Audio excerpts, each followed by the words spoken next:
বাঁচবই বা কতদিন আমরা? সর্বোচ্চ 100 বছর। ভাই সবাইকেই তো একা একা আল্লাহর সামনে দাঁড়াইতে হবে, তাহলে এত ঘনিতা কিসের? এত নেফাকি কেন? এত অস্বীকৃতি কেন? ইসলাম নিয়ে এত অ্যালার্জি কেন? আল্লাহ রসুল এবং ইসলামের নাম শুনলে গা জ্বলে কেন? কোরআন সুন্নাহর বিধানের কথা শুনলে কেন মনে হয় যে বাঁকা চোখে তাকান কেন? না জানি আবার কি বলতেছে, কোন জঙ্গি আসলো, কোন সন্ত্রাসী আসলো, এগুলো কি শুরু করছে? এটা কোরআনের কথা, হাদিসের কথা, আল্লাহর কথা, রসুলের কথা। এখানে এইসব শব্দ প্রয়োগ করেন কেন? কবরে কি আমরা যাবো, আপনারা যাবেন না? আপনাদেরকে হিসাব দেওয়া লাগবে না? কি মনে করতেছেন আপনারা?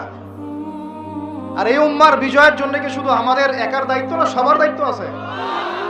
সবাই মিলে তো শক্ত হাতে একটা হাতল ধরলে না ইসলাম বিজয় হবে। আল্লাহ পাক যে ক্ষমতা যাদেরকে দিয়েছেন, কেন আপনারা বুঝতে চেষ্টা করেন না যে আল্লাহ রাব্বুল আলামিনের কাছেই সর্বভৌম ক্ষমতা, তার বিধান বাস্তবায়ন করেন। আল্লাহ পাক আপনাদেরকে আরো শক্তিশালী করবে ইনশাআল্লাহ।